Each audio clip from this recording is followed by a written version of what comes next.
سلام دوستان، خوش اومدید اولین ویدیوی بلند ما توی چنلمون. میخوایم که امروز آموزش سایه زدن داشته باشیم. توی این جدول ابعادش 12x12، هر قسمت 3 سانت. ما انواع سایه های مختلفی داریم، ولی من امروز میخوام 3 اصلی آموزش، یعنی 4 اصلی آموزشش بدم. خب برای شروع کردن اینا باید اول از همه مداد B6، یعنی جدول رو میتونیم به مداد HB بکشیم، چون ما انواع مدادهای زیادی داریم. میتونیم مدادهای HB، B6، B8، B2، B4، B12، B10، خیلی زیادن مدادهای طراحی. و خب ما با مداد B6 میکشیم اینا. با مداد B6 شروع میکنیم. اولین سر رو میخوایم اینجوری شروع کنیم. اولش باید خیلی آروم اینجوری شروع کنید تا ته جدول اینجوری میکشید. حتی انجای جدولتون رو به دوتا بکنید، یعنی 2 تا بشه 2 4 تا میشه 8 تا و میتونید با 8 سانتش بکنید. ولی خب من برای اینکه توی ویدیو بتونم راحت‌تر انجام بدم این کار کردم. و خیلی آروم شروع میکنید، سمت پایین حرکت میکنید. خیلی آروم میاد به سمت پایین و کم در فشار دست کم میشه. به اینجا که میرسید فشار دستتون یه مقدار باید نسبت به بالا کمتر بشه، ولی نه طوری که یهو خیلی تغییر رنگ پیدا کنید، در حدی که فقط یک مقدار این فشار دست باید کم بشه. این فشار دست باید فقط یکم کم بشه برای اینکه اینجا فعلا بخش بالاییشه و کم که رو پایین میاد باید هی فشار دست رو خیلی آروم کم کنید، در حدی که خیلی نشون نده که فشار دستتون کم شده.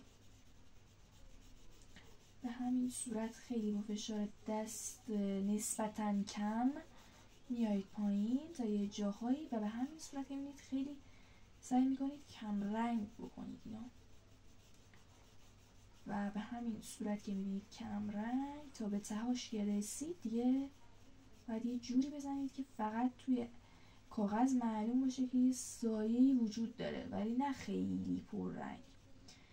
بعد اگرم خیلی دیدید که تابلو میزنه میتونید با یه چیزی به اسم یه شیء هست که اسمش محو کنه، حالا توی ویدیو میاریمش. محو کنه، این اسمش محو کنه. این اول یعنی سفیده ولی خب من چون خیلی وقت دارم طراحی کار میکنم الان کثیف شده و سیاه شده. همیشه یه ورش تیزه ولی خب ما الان با این ورش کار داریم. میتونید برای اینکه مثلا یکم رنگتون بهتر بشه اینو میتونید محو کنید با محو کن، یعنی به این صورت میایید سمت پایین و بازم باید فشار دستتون رو کم کنید چون محو کنم سیاه میشه و وقتی فشار دست زیاد باشه ممکنه خراب بکنه. به همین صورت که میبینید خیلی راحت فید میشه. خب یه جور دیگه داریم. حالا ما اینجا تغییر رنگ بیشتر معلوم میشه یهو. اینجا باید تخته رو بچرخونید و از این جهت شروع کنید. خب همونطور که می‌دونید ردیف اول خب باید تیره باشه، قشنگ. ردیف اول باید قشنگ تیره باشه. همین شکلی که می‌بینید سر حرکت می‌کنید به سمت این ور جدول. اینجوری میاید سمت این ور و وقتی اومدید سمت این طرف، وقتی اینجا تموم شد باید برید ردیف بعدش رو پر کنید. البته بازم خیلی کم رنگ من بازم کشیدم نسبت به ردیف اول. خب باید خیلی پر رنگ باشه اصولا، بر همون ما یکم دوباره پر رنگش میکنیم.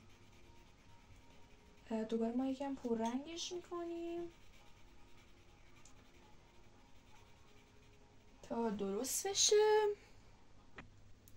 خب من قشنگ سیاهش کردم. حالا میریم سمت ردیف پایینش. همونطوری که تو ویدیو بالایی گفتم باید یه مقدار فشار دست دوباره کم بشه. من تا تهش پیش نمیرم چون که حالا واجبی تا تهش پیش برم و وسطاش براتون پیش میرم که فقط ببینید. یعنی اینقدر کلا سیاهیش باید باشه. ردیف پایین خیلی باید کمتر باشه، یعنی در این حد، و ردیف پایینش که دیگه اصلا به شدت باید کم باشه، در حد که فقط مداد کشیده بشه رو کاغذ، همین با فشار خیلی خیلی کم. اینجا معلوم میشه چجوریه. خب ما یه حالتی هم داریم، اون حالتش کرلیه، یه جوری فرفری میشه. دوباره خط اینجوری میکنید و با فرای درشت، یعنی طوری که حتی فاصله بینش معلوم هم باشه، یعنی اصلا ایرادی نداره که فاصله بینش معلوم باشه، چون باید با فرای درشت انجام بدید اینو و یه چند باری باید روش تکرار بکنید، اینم بهتون بگم برای اینکه کرلی اینطوریه. حالا بعدا روی کره هم آموزشش رو میذارم که روی کره باید چجوری انجام بدین. وقتی که اینو انجام دادین دوباره میرین ردیف بعدی. ردیف بعدی همونطوری که میدونین باید کم رنگ بشه دیگه، درسته؟ حالا اینجا دوره یه ذره کم رنگش میکنیم،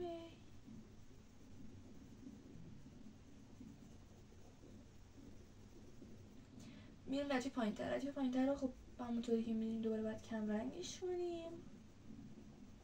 بعضی وقت ممکنه شروعش یه خورده پررنگ بشه، من بهتون یاد میدم که باید چجوری درستش کنین، چون اینجا همه چی بالاخره یه راه حلی براش هستش. و خب روش کرلی یه خورده ردیف آخرش سخت‌تره، چون که واقعا خیلی باید کم رنگ بشه، ولی خب تو اکثر نقاشی ردیف آخر یه خورده زیاد اهمیتی نداره، یعنی میشه درستش کرد. و برای کم رنگ کردنش این خمیر یعنی پاکون خمیریه و اینو وقتی بازش کنید یه دقیقه چسبیده به هم، خب باز شد.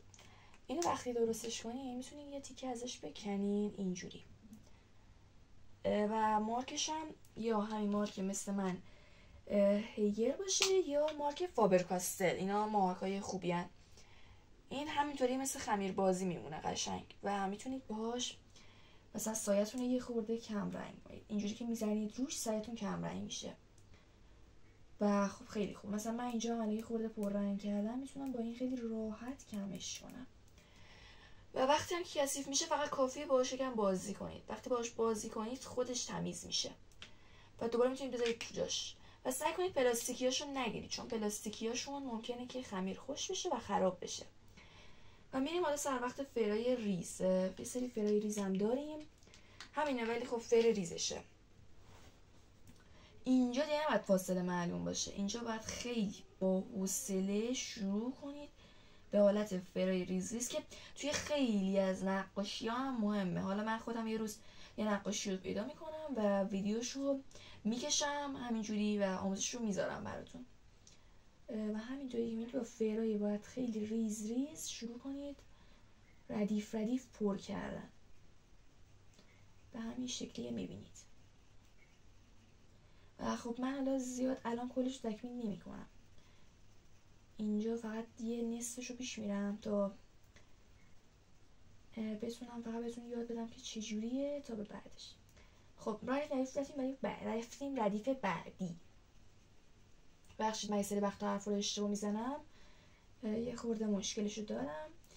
خب به این صورت اینجا رو باید اینجوری با یکم فشار دست کمتر میریم پایین و اینجا دیگه فشار دست خیلی کمتر میشه نسبت به قبل، همونطوری که میبینید. خب بعدش هم بهتون گفتم دیگه ردیفای پایین تر که میرید فشار دستتون خیلی باید دیگه کم بشه. در این حد من بازم میخورده بازم فشار دستم بالاست، شما خودم توی این بخش مشکل دارم متاسفانه. بعد خیلی کم رنگ. بله بهتون یاد دادم که باید چجوری مفهوم کارت کنید دیگه. بعد من بقیه ردیفا رو برای چی کشیدم؟ برای اینکه من خودم که نمیخوام بکشم، ولی شما باید توی این ردیفا تمرین بکنید اینا رو. توی ویدیو بعدی یه دونه دوباره نقاشی میکشم و با همین روشا سایه میزنم. ویدیو بعدش هم آموزش چشمو میذارم و تا بقیهش. امیدوارم از این ویدیو راضی باشید، امیدوارم به کارتون بیاد. دوستتون دارم، خدا نگهدار.